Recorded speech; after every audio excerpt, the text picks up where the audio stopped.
the twilight, before dawn, when silence hangs between the night's last breath and the morning's first stir, the whispers of an ancient story begin. They echo not from the ruins of cities, but from a narrow pass between mountain and sea. A place the ancients called Thermopylae, the Hot Gates, nearly 2,500 years ago. In 480 BC, the world witnessed not just a clash of armies, but a confrontation between empires, philosophies, and identities. On one side stood Persia, a vast empire, stretching from the Indus River to the Aegean Sea, from Egypt to the Caucasus, ruled by King Xerxes, son of Darius and grandson of Cyrus the Great. On the other stood the fractured Greek city-states, often rivals and sometimes enemies, now united by necessity and fate. At the heart of this resistance were 300 Spartan warriors, led by their king, Leonidas, a man forged in discipline, hardened by tradition, and destined for legend. Chapter I, the rise of Empire or Persia's ascent, began with Cyrus the Great, whose tolerance and diplomacy laid the foundations of an empire never before seen. His successors, Cambyses II and Darius I, expanded and systematized that empire, incorporating lands and cultures with a unique blend of central authority and local autonomy. Darius, in particular, revolutionized administration through the creation of satrapies, taxation systems, and the royal road, a 1,600-mile artery binding the empire together. But greatness bred ambition, and ambition turned its gaze westward to the fractious Greek world across the Aegean Sea. When Greek cities in Asia Minor rebelled against Persian rule, the Ionian, revolt Athens, and Eretria dared to support them, though the rebellion failed. Darius did not forget. He ordered a servant to whisper in his ear daily, "Master, remember the Athenians?" Chapter 2. The shadow of Arius launched a punitive expedition in 490 BC. It ended in humiliation at Marathon, where Athenian hoplites, against impossible odds, defeated the Persian invaders. The legend of a lone runner delivering the news to Athens, gasping his last breath upon arrival, was born here, but Persia would return. When Darius died, the mantle passed to Xerxes. Unlike his pragmatic father, Xerxes ruled with divine certainty. He believed his conquests were not merely political but spiritual, his destiny, his duty, his divine right. For 4 years, Xerxes prepared. Bridges were built across the Hellespont. A canal was cut through Mount Athos. Supply depots were established. An army of hundreds of thousands, perhaps over 1 million, according to ancient sources, gathered. Nations marched under the Persian banner: Assyrians, Egyptians, Medes, Indians, Scythians. A walking world. Chapter 3. A fragile alliance, Etha, Greek world. Though culturally rich and militarily capable, was divided. Athens and Sparta, the two powers, distrusted each other deeply. Smaller cities hedged bets, watching the horizon, but the storm was too great to ignore. At Corinth, 31 city-states formed the Hellenic League, swearing to fight as one. It was a unity more symbolic than strategic. Many Greeks, including Argos and Thebes, remained neutral or sympathetic to Persia. Still, a plan emerged: resist the invasion at Thermopylae by land and Artemisium by sea, both narrow choke points, where Persian numbers would mean less. But divine prophecy intervened. At Delphi, the oracle warned the Spartans: either their city would fall, or a king of Heracles' line must die. Leonidas, a descendant of Heracles, took this as personal destiny. Bound by both honor and faith, he set out not with the full Spartan army, delayed by religious festivals, but with a personal guard of 300 Spartans, each with a living son to carry on his bloodline. Others joined: 700 Thespians, 400 Thebans, 1,000 Phocians, and contingents from across Greece. Around 7,000 men marched to Thermopylae. Chapter 4. The Spartan COD Sparta was unlike any city in Greece. Its society was engineered for war. Male children were examined at birth. The weak were left to die. At 7, boys entered the agoge, a brutal military education. They learned to endure pain, obey orders, and fight in tight phalanx formations. Their humor was dry, their words few, their courage absolute. Leonidas embodied this world. Not born heir to the throne, he rose through merit. He ate the same black broth as common soldiers. His authority stemmed not from divine pretensions like Xerxes, but from Spartan law, Spartan example. Chapter V. The geography of Battle of Thermopylae. The Hot Gates was a narrow pass between the Malian Gulf and the steep cliffs of Mount Calidromos. It was barely wide enough for a wagon in places. Here numbers would mean nothing. Here a few could hold against many. The Greeks rebuilt a ruined wall, scouted mountain trails, and set guards to watch the hidden Anapeia path, the one vulnerable flank that could outflank their position. When the Persians arrived, Leonidas ordered a rotation of troops at the front lines. The phalanx, a wall of overlapping shields and spears, would be their weapon and their defense. The terrain forced the Persians into a bottleneck. Their cavalry was useless, their archers ineffective against bronze shields. For 4 days, Xerxes waited. Perhaps he hoped the Greeks would flee at the sight of his host. They didn't. Chapter 6. The first DIY the assault began with Medians and Sicyan's Persian infantry hurled forward in waves. The Greeks, disciplined and tight, repelled them all. Spears darted through armor, shields held the line, the Persians could not maneuver. Piles of their dead formed gruesome obstacles. Then came the immortals, Xerxes' elite, but they too failed. The Greeks rotated their front lines with precision. When one man tired, another took his place. Leonidas moved among his men. He did not command from behind, but fought alongside them. At night, the Persians retreated. Chapter 7. The second DAI again. The Persians attacked, this time using archers to soften Greek lines, followed by alternating infantry waves. But the Greek formation held at sea. The naval battle at Artemisium raged in parallel. There too, Greek strategy and weather-violent storms that wrecked Persian ships leveled the odds. On land, Greek losses were minimal. Persian losses, catastrophic, but the tide was about to turn, not by force, but by betrayal. Chapter 8. The path of Trachea, wide that night. A man named Ephialtes came to Xerxes, a local from Malis. He offered to reveal the hidden mountain path, the Anapeia trail that bypassed the Greek line. Xerxes accepted. Under the cover of darkness, dispatched the immortals to flank the Greek defenders. The path was steep, forested, and treacherous, but Ephialtes guided them well. Greek Phocians, stationed to guard the trail, were caught off guard. The Persians bypassed them, avoiding a fight by dawn.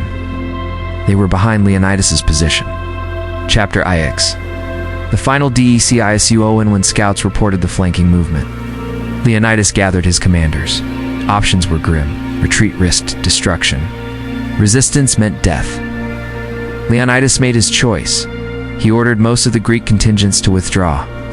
He would remain with his 300 Spartans, 700 Thespians, who refused to leave, and the Thebans, whose loyalty remained questionable.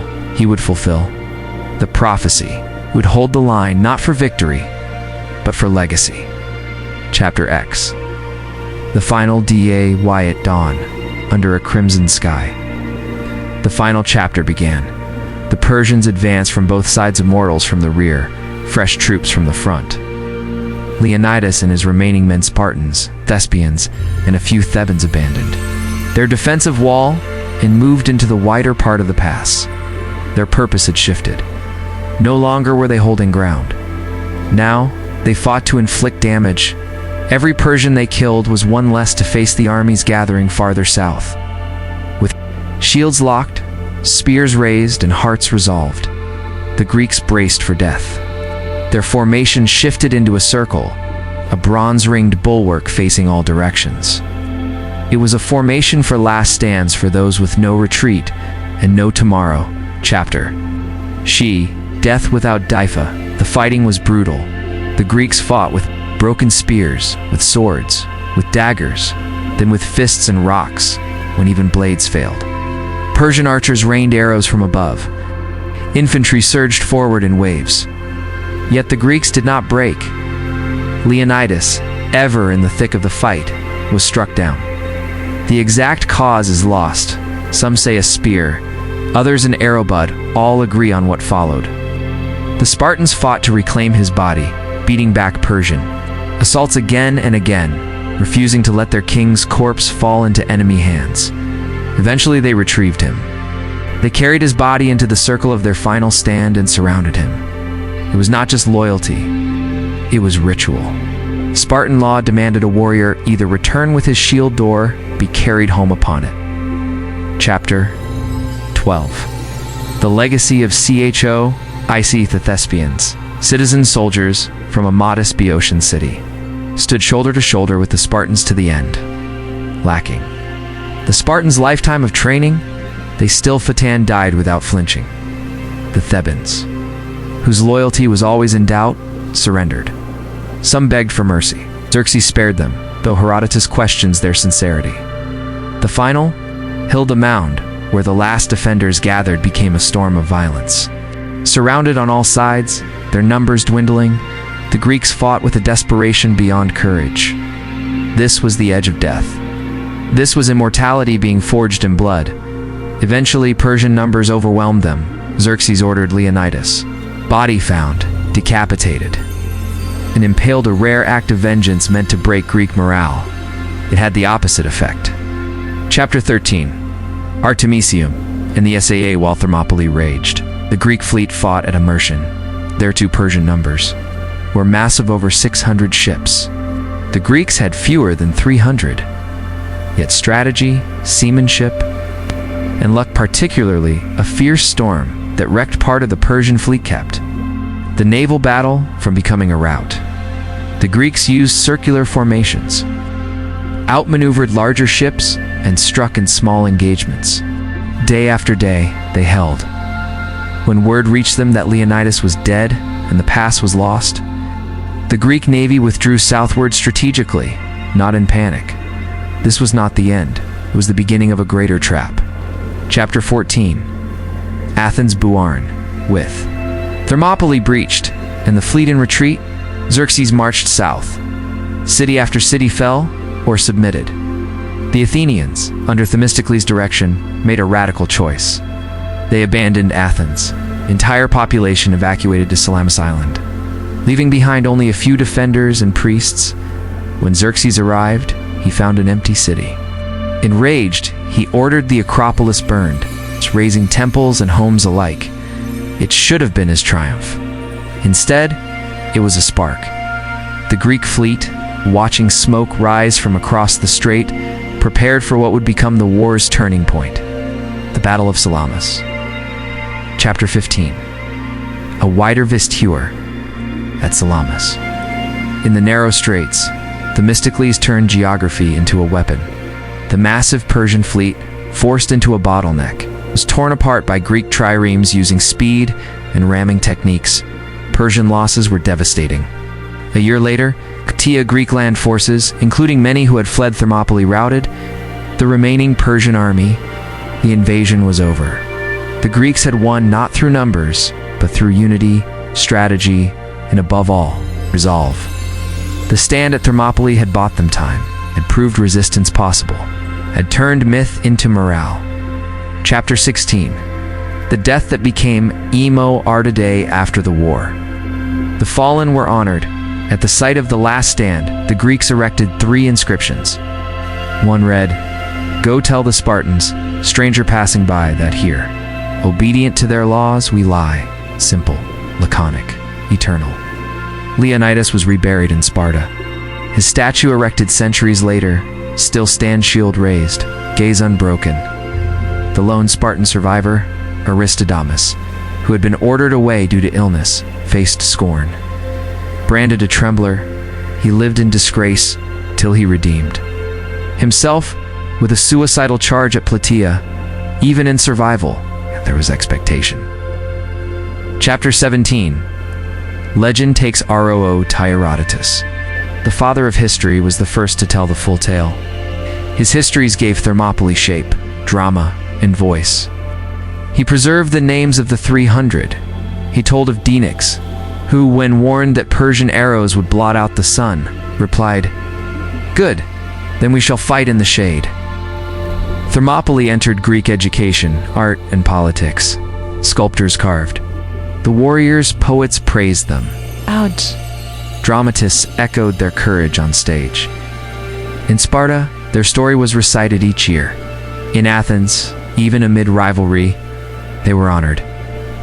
Chapter 18.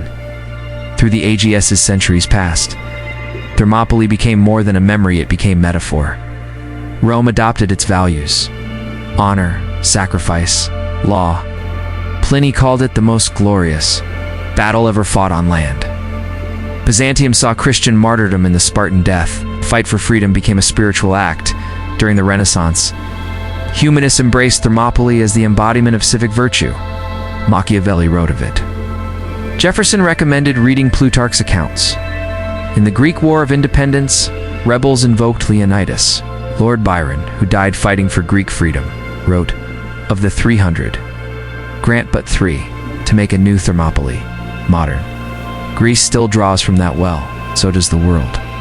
Chapter 19. Arrowheads in the dirt archaeology confirmed the myth. Burial mounds revealed 300 bodies. Likely Spartans, arrowheads Persian in design were found scattered across the narrow pass. The sea had retreated since 480 BC, but the ghosts remained. Monuments rose. A modern statue of Leonidas stands at Thermopylae, sword drawn. His expression is not angry, it is calm, like one who knows his death mattered. Chapter 20. The question. That are Mayans, why does the story endure? Because it speaks to something elemental. The tension between fear and duty, between life and meaning, between giving up and standing firm. Even when the odds promise nothing but death, Thermopylae is not remembered because the Greeks. One, it is remembered because they chose to fight. They chose sacrifice over submission, honor over survival, freedom over fear, and in doing so, they left behind not just a battlefield but a standard for soldiers, for citizens, for civilizations.